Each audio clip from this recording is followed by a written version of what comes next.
We saw a great game tonight. Congratulations to Indiana. It was really turned out to be a great game. Two great teams, wonderful teams with a lot of talent. We enjoyed it very much. Our country's doing very well. We have many, many buildings opening, factories opening. We've never had anything like it. And I think you're going to see results very soon. You're already really seeing them. But we have more money being invested in our country than any country in history. As you know, the Secretary of the Interior, Doug Burgum, who's with me right now, has a lot to report. I don't know if you want to say a couple of words, Doug, but you might want to say how well we're doing as a country. Well, with President Trump's leadership, we've got inflation coming down, we've got investment going up, we've got taxes going down, we've got energy prices down. Everything is aligned for us to have a banner year in 2026, and the interest in building and investing in our country has never been greater.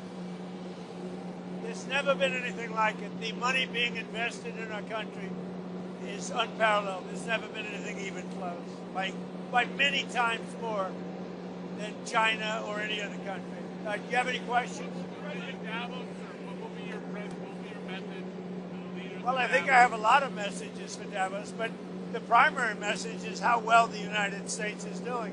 And I say it all the time. A year and a half ago, we were a dead country, and now we have the hottest country in the world. I mean, you're beneficiaries, too. If you look, some of you have 401ks. You don't have to tell me your numbers are the best they've ever been.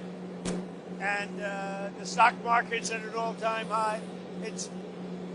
We are just doing great. So I think the message in Davos, we're leaving, going to have an interesting time. We have a lot of meetings scheduled, but the message for Davos is how incredible our country is doing. Can you speak to your letter that you wrote to the Prime Minister saying that the Nobel Prize has influenced your thinking on Greenland? No, I don't care about the Nobel Prize. First of all, a very fine woman felt that I deserved it and really wanted me to have the Nobel Prize, and I appreciate that.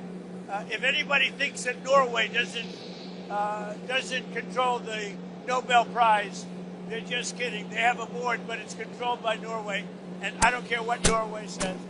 But I really don't care about that. What I care about is saving lives. And I think I've saved tens of millions of lives. If you look at India, Pakistan, just as won 2 nuclear powers, you look at so many of the countries that were in in some cases, a 35-year war, and I got it done. We stopped 8 wars, and maybe we'll be stopping a 9th very soon. We'll see. What do you plan to say to European leaders in Davos when they push back on your Greenland plan? Well, I don't think they're going to push back too much. Look, we have to have it. They have to have this done. They can protect it. Denmark, they're wonderful people. And I know the leaders are very good people, but they don't even go there. And, you know, because a boat went there 500 years ago and then left, that doesn't give you title to property. So we'll be talking about it with the various people. We've had tremendous success, and I've done more for NATO than anybody else. I don't think you'd have NATO right now. I got them to go 5% and pay as opposed to 2% and not pay. I've done more than any other American president for NATO by far. And we'll see how that goes, but Greenland is very important. Have you invited President Putin to be a member of the Board of Peace? Yeah, he's been invited. Do you have any response to President Macron saying he will not join the Board of Peace? Oh, did he say that? Well, yeah. Nobody wants him because he's going to be out of office very soon. So, that's all right.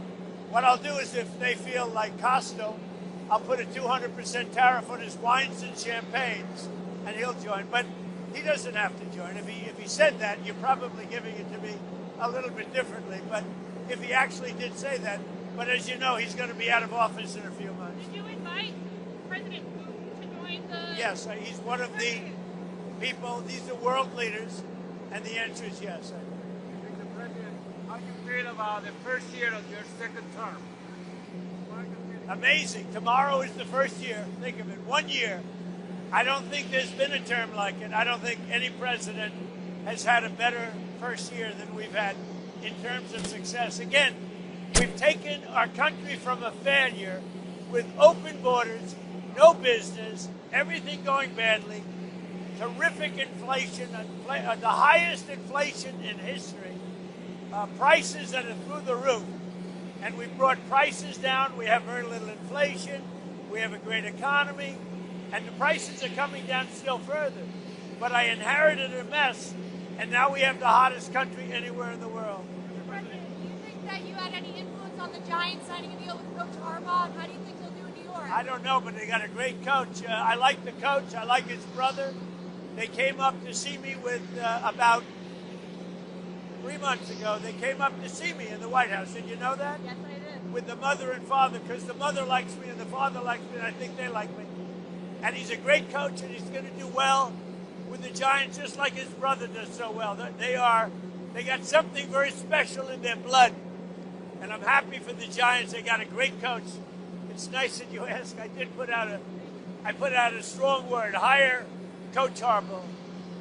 President, you tell us on the Fed. Will you make a decision for down? Yeah, I know who I want You know who you want? in the Fed. When will you make a decision? I'll announce it sometime, but I know who I want. Thank you. You said securing the Arctic from Russian threats is important to you. Why are you upset about NATO allies thinking that, more seriously in Greenland by holding military exercises? Well, that wasn't a military. They sent a few people, and they say they sent them not for me, but to guard against Russia. But NATO's been warning Denmark for about 20 years now, longer than that, 25 years. They've been warning Denmark about the Russian threat. And it's not only Russia, it's also China. So we'll see what happens. But let's put it this way. It's going to be a very interesting Davos. Goodbye, everybody. Have a good flight. Thank you.